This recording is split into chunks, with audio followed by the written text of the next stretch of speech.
د افغانستان د اسلامي امارت د ریاست الوزرا د مقام د دفتر عمومي رئیس صاحب، د افغانستان د اسلامي امارت د مختلفو وزارتونو ادارو مسؤلینو، د ورزش د ادارې مسؤلینو، په ځانګړې توګه د افغانستان د کرکټ بورډ مشرتابه همکارانو او ټولو مسؤلینو، د رسنیو استازو، میلمنو او په دې ناسته کې ټولو برخوالو ته السلام علیکم ورحمت الله وبرکاته.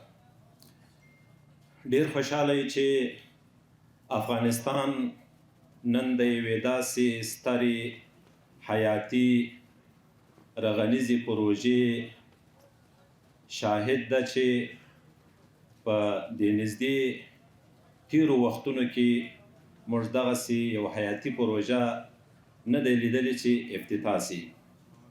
باور وکړئ چې مخکې په ویډیو کلیپ کې چې د دغې حیاتي پروژې د کابل د کرکټ نړیوال کمپلیکس دا ویډیو ما کتله، باور وکړئ چې ډیر زیات د خوښۍ احساس مې وکړ. زموږ یو دغه ارمان و چې په افغانستان کې دغسې په یو نړیوال معیار او سټینډرډ برابر داسې کمپلیکس ولرو چې په زرګونو کسان دې په یوه وخت کې د کرکټ له لوبې څخه لیدنه وکړي او خوند واخلي.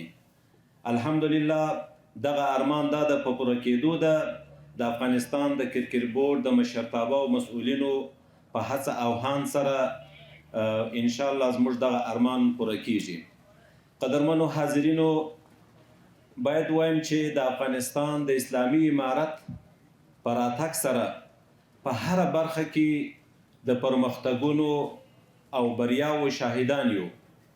د پرمختګونو او انکشافي پروژو د افتتاح دپاره زمینه مساعده سوې ده. تر ټولو عمده دلیل یې دا ده چې د افغانستان فعلي حکومت د افغانستان اسلامي امارت شپه او ورځ هڅه کوي چې خپلو تجارانو ورونو ته، سرمایه ګزارانو ورونو ته او نورو نهادونو او شرکتونو ته د پرمختګونو دپاره زمینه مساعده کړي. په هره برخه کې د پام وړ لاسته راوړنې شته.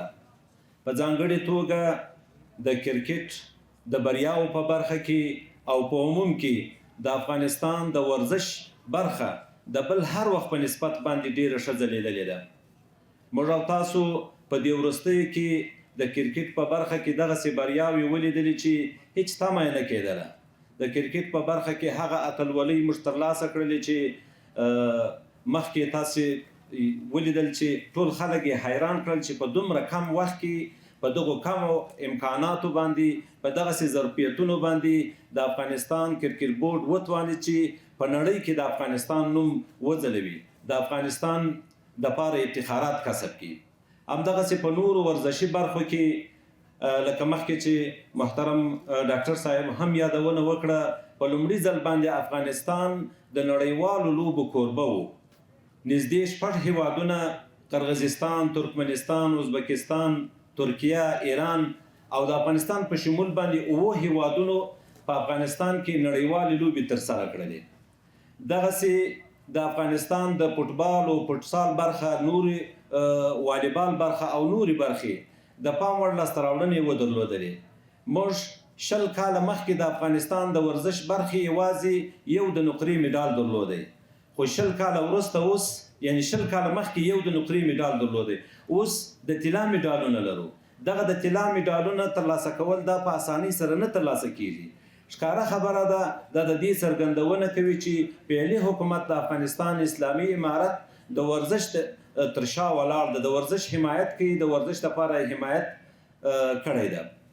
نو زه د کرکټ بورډ له ټولو مسؤلینو څخه ډیره مننه کوم چې زموږ دغه ارمان یې پوره کوي او دغسې یو حیاتي تاریخي رغنیزه پروژه نن الحمدلله افتتاح کیږي او په ډیر نږدې وخت کې به همدغه سپیره خاوره، دغه سپیره ځای به انشاءالله په یو آبادی بدل سی او یو سرسبزه سیمه به سی او په یو نړیوال سټینډرډ برابر یو میدان به دلته موږ ووینو.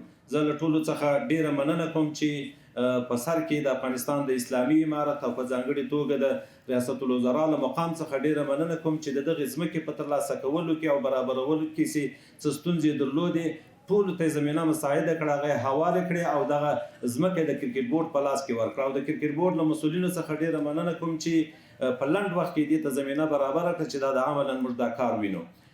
وما ذلك على الله بعزیز.